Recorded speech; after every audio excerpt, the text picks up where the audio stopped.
Hi, my name is Dr. Myava Clark, and I am your parent empowerment and child safety advocate.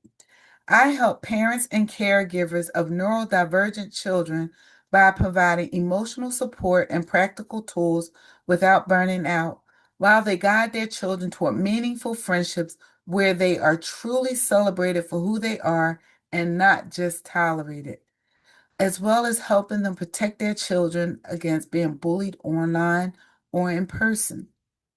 Neurodivergent refers to the way an individual's brain processes information, behaves, or learns differently than that of a person whose brain is considered normal or neurotypical. Things that fall under this umbrella term of neurodivergent are ADHD, autism, and dyslexia. They are all terms that fall under the umbrella term neurodivergent. If your child was being bullied online, would you know? Would you know it in real time, not eventually, and not if it escalated, not after a mental health change? Would you know? Do you know what to look for? Well, today we're going to go over some things about being online and your child, what to look for if your child was potentially bullied. A lot of bullying occurs in chat rooms, on gaming sites, and messages that disappear, and a comment masked as humor. One thing for sure, when children are in these private chats, they need to be prepared and taught what to look out for because they may not know. And especially some of the neurodivergent children who may be socially and emotionally a little bit behind their peers, they may not know what to look out for. And as we know, as adults, a lot of things come out and humor, but it's not funny. So we need to help our children and be prepared. And one of the things that we can do to help prepare them is set up the privacy settings in these gaming sites or on your cell phones and the tablets and set it to private where they can only be friends with in these chat rooms with people they know in person and that they can't accept requests or communication with people they don't know. This is really important because, as we know, people are being lured and tricked into meeting adults places they think they're meeting other children, and harm can come to them. So we really want to make sure our children are protected. And there are reasons why kids don't tell. Sometimes it's not because they don't trust you. It may be they're not telling because they're afraid. They don't know what the repercussions are going to be. They are afraid of losing their phone. They're afraid of losing their tablet, or they're afraid that you may contact the school and tell the school what's going on because if the person that's bullying them is at school and you tell the school, then they could be afraid that the situation is going to get worse and that the retaliation from the child. So those are very real reasons why they may be afraid to tell. They may also be afraid of losing their social connections. Um, and this can happen for any child, but when you have a child that's neurodivergent, things can be hypersensitive for them. And perhaps in their minds, they're blowing things out, even bigger out of proportion. And it makes them afraid to tell, or they're afraid that they're going to be blamed for something. And we don't want this because what they'll do is they'll suffer silently instead of telling you they'd rather keep it inside. And we know that that's not healthy. Um, Some of the signs of bullying may not scream bullying. You know, if a child is being physically picked on, you may be able to see bumps or bruises or scrapes or scars that they can't explain. But when it's online, how do you know if you can't visually see a scar? So I'll go over a few things that you may be able to look out for. Sudden resistance to school or logging in online. If their behavior changes and they are reluctant to go into school, they're just afraid that they tell you that they have a stomach ache all the time, or I have a headache, I can't go to school, or something like that, then dig a little deeper because there has to be a reason. Or if all of a sudden they don't want to use their device, which they used to like to communicate on, or they couldn't get enough of, and put it down, inquire, dig a little deeper because this is a drastic change in behavior. And there's a backstory behind it, and you want to get to the bottom of the backstory. If they are become emotional and just shut down their device, you just see a sudden reaction, um, or a overreaction. It could be a sign of bullying. They become irritable or they melt down, and it's not a clear reason. You can't put your finger on what just happened, and they don't want to explain it to you. They don't want to tell you what happened. Dig a little deeper because it could be bullying.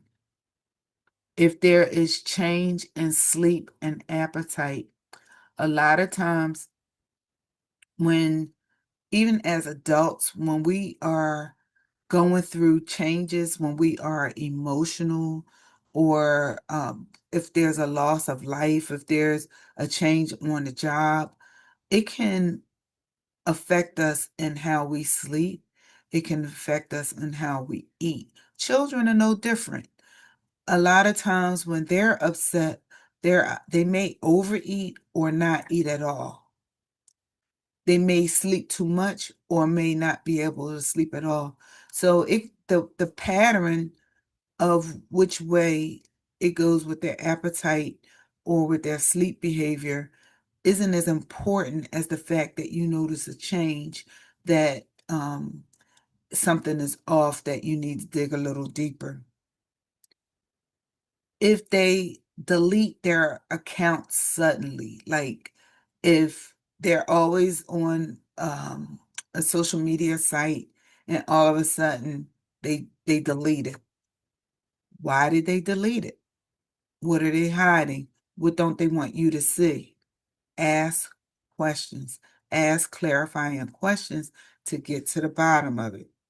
If they refuse to talk about their friends, if they're usually coming home and telling you about their days and telling you what's going on in school, or even if you ask the questions and they answer you, and all of a sudden they no longer want to talk about that, they don't want to discuss their friends to you, dig a little deeper. What's going on? What changed? Why aren't they friends anymore? What's going on? And you know your children better than anyone. So if you ask these questions, look for their body reaction, look for the behavior, look for the nonverbal cues to let you know whether you should be digging a little deeper or not. Are they being forthcoming with you? Are they telling the truth? We don't know. And no one can find out like you. And laughing things off that clearly hurt. If you ask your child a question and they're laughing, but you hear that nervous laugh or that nervous energy, why is that? What is it coming from? Where is it stemming from? Ask the questions. And neurodivergent children may not say, I'm not being bullied, but you have to look. You have to investigate further. They may tell you, oh, they're just joking, or it's not a big deal, or I don't want to talk about it. If you notice these things and you're asking the questions and they're still not giving you the answers that you need, you may want to take them to a therapist. You may want to go to their guidance counselor, or find a professional who can assist you and help get to the bottom line. One of the most damaging forms of bullying is humor used as a weapon. One of the most damaging forms of bullying is humor that is used as a weapon. If someone says to your child, relax, we're just kidding, or if your child reports that they feel bullied or that something's going on, and the person uh, who is the offender says, "We were just kidding. We were just joking around. We didn't mean anything by it." Or if they tell your child, "Oh, you're just too sensitive. You can't take a joke. You can't play with us because you can't take a joke." Or they repeat jokes about the same trait. So your child stutters and they keep repeating jokes about stuttering. This isn't playing. This isn't a joke. This is bullying. Um, if they if there is a screenshot of something your child wrote or said and they pass it around and make fun of it, that is also bullying. And your child needs to know that this isn't going to be tolerated and you support them by it. Um, and if there are group chats where your child is the punchline, your child is the blunt of the jokes, everybody's laughing, again, that's not a joke. That's being mean, and that's a form of bullying. And one thing I think, to make it clear to your child, to know the difference between a joke and bullying, let them know if it hurts, it's not a joke. If it hurts, it's bullying. And neurodivergent children may struggle when it comes time to interpret the tone or sarcasm. So we got to work really hard to maybe do some role play and really just try to help them figure and decipher that. And it makes them that much more vulnerable to bullying. I know when my son was in school, one of the things that happened, and this wasn't online, this was in person. One of the things that used to happen that really annoyed me and made it really difficult for me and challenging as a mother, would see children that were mean and not nice and sarcastic, and all the things I just talked about, do that for him, and he would try that much harder to be their friend. He wanted it's almost seemed like the meaner they were, the more he wanted to be their friend. I think he used to think he could change their mind or persuade them or something like that. And one of the things I tried to teach him in the drill home for him was, sometimes no attention is better than negative attention.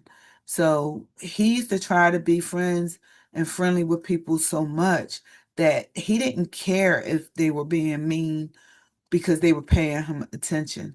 And it took everything I had to try to build up his self-confidence and to try to teach him that he's worth more than that, that he's more valuable than that. And I used to reach out to the schools and hope that the teachers would help with this initiative, to hope that the guidance counselors and just whomever. I just felt like I was so desperate for someone to say these same things to him, because there were times he wouldn't listen to me as the mom, because he thought I needed to say those things. I remember him saying, "Mom, you have to say kind things to me because you're my mom." And that hurt because I meant the things that I was saying, but it hurt also because I didn't know who else to turn to say the things that I needed said or to do the things that I needed done to help them. And that's why I'm here to help support parents and caregivers because I feel like no one has to do this alone or should ever have to feel alone on this journey. So, what if your child um, shuts down? What do you do? What are some things you can do? Um, some things like if you're going to them to ask them, are they being bullied? And they shut down and don't want to talk any further. These are some things that could cause them to shut down. So these things I'm going to read to you now, I want you to avoid because they can make matters worse. Why didn't you tell me sooner? Just block them. Ignore it. Are you sure you didn't misunderstand? We're taking your phone. These are things that your children are afraid of. And sometimes they may not come to you because they think you're going to react like this. Maybe you did in the past. And if you did, it's okay. What's important now is that you reassure them and you talk to them and you tell them how things are going to be moving forward. And I used to tell my children they could come to me and talk to me about anything. And I said, even if it's something you don't think I'll like, as long as you come to me with respect and you come to me in a way that's approachable, I will always listen to you, even if it's something I don't want to hear. And I would do whatever I needed to do not to react, not to show a facial reaction, because sometimes non-verbal body language can speak more volumes than our spoken word. So I would make sure that I braced myself. And a lot of times I curled my toes up in a ball so I could focus on my toes being curled up, then making a reaction until I heard what it was that my child was going to say and how I could process that information, whatever it was, to make sure that they got what they needed. And then here are some points you can make to make them feel safe in a conversation. Thank you for telling me that. That sounds really hard. I'm glad you came to me. We'll figure it out together. And you didn't do anything wrong.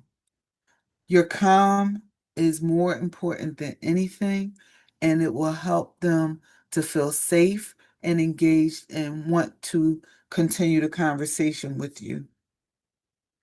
Kids report bullying sooner if they won't be punished, if they won't be blamed, if they don't lose access immediately, and if you'll believe them. If they feel like they're believed, they will come to you sooner. Emotional safety is built over time rather than trying to respond during a crisis. You want emotional safety before a crisis so you can work through things with them. Emotional safety looks like regular, low pressure conversations, courtesy instead of interrogation, asking, what did you notice instead of what happened, and validating their feelings even when behavior needs correction. So validate them that you understand where they're coming from, what's going on, but then channel the behavior differently and tell them how it would be a more appropriate response or way to respond to the situation in the future. And this is where we come in. My son and I developed Case and Connect, Collaborative Advancement for Social and Emotional Need. is what CASEN stands for. And what we do, we design a precursor to regular social media. CASEN Connect is a 5-week course. It's designed for children to be on it maybe 15 to 20 minutes a day, 5 days a week for 5 weeks. It is an anti-bullying platform. We teach bullying information, and then the children are quizzed the next day on the information they received the day before. And this is to make sure that they retain what they're learning. They also have a teacher or a facilitator that's guiding these lessons, and they give bullying information via a discussion board. And this is where they learn what bullying is. They learn how to identify bullying, if they are being bullied, if they witness bullying, or if they are in fact the bully. They also learn how to report bullying and what a digital footprint is. They learn that a digital footprint follows them wherever they go online, and what they post is there forever, and not to assume, even when posts disappear, never assume that the child or the person on the receiving end didn't take a screenshot or a picture of your message to extort you later. There is a group called 764, which is referred to as modern day terrorism. And this group has been known to get children to hurt themselves, to take nude pictures of themselves and send it to them, and then they extort the child and the parents for money. And they also have convinced children to commit suicide. This group is found online, and they interact with children, and they meet children in gaming systems and gaming platforms. So Case and Connect teaches the children what to look out for, so they're not tricked and beguiled by people like this. We also teach them how to use the internet safely. The internet is not all bad. There are some bad actors on the internet, but the internet, when used correctly, can be good. Like, you can watch good educational shows. You can connect with people in groups of like-minded interests. You can find relatives that you didn't know, or friends you haven't seen in a long time. So the internet in itself is good. It's how we utilize it that determines whether it's good to us or and good for us or not. So it's important to teach our children how to be safe, so that they know how to interact. They know about the AI. They know that sometimes things aren't what they appear to be, and they can't believe everything online. But it's our jobs as parents, as caregivers, to make sure that they have these skills. And where I didn't have anybody helping me with my children when they were coming up and online, I want to be here to help you. I'm here to support you. I'm here to emotionally support you and to give you practical tools and guidance, not to replace you with your children, but to support you along the way. Let us help you make the internet a safer place for your child and for your children. I hope that this has helped you. And until the next time, I am Dr. Myava Clark, your parent empowerment and child safety advocate. I help parents and caregivers of neurodivergent children by providing emotional support and practical tools without burning out, while they guide their children toward meaningful friendships where they are truly celebrated for who they are and not just tolerated, all while helping to protect them against bullying and being bullied. So until the next time, take care. Bye.